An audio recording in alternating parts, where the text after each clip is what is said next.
enemy frame natin ngayon. Yun,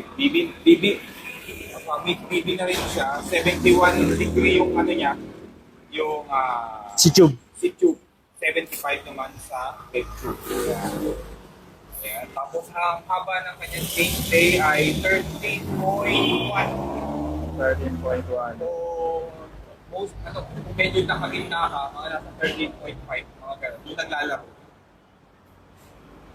Pero pinaka-least, 13.1. Ayan. Ayan.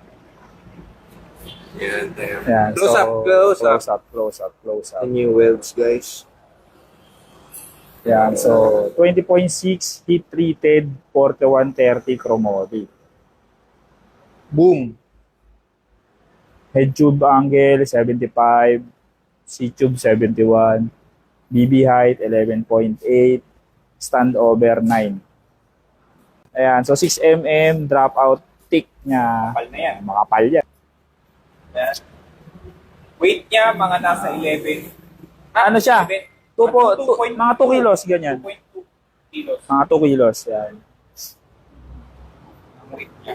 Mga nagtatanong ng weight, 2.2 kilos.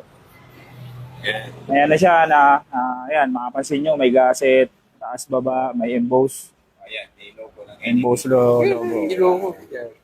Removable Kung mounts. gusto niya maglagay again ng gyro, Rotor, yan. Available siya.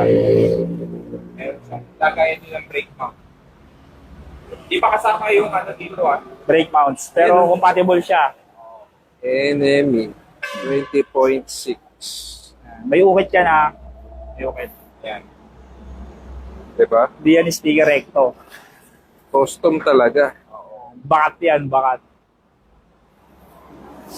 Ganahan ka Teka. matulog. Ito pala yung tire clearance yan. Anong size to? 2.4. So, Yan, ito yung build 2.4, natin para din sa Luwag to. mga mag-walk-in, gusto mag-try. Yan. Pwede mo ipan-friction pag pumunta ka rito. Huwag mo lang gagasigasan kasi considered assault. Sold.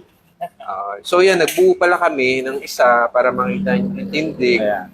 nung bike. Ang nakakamit na dito, pala? Sonic. The rear up. Ayan.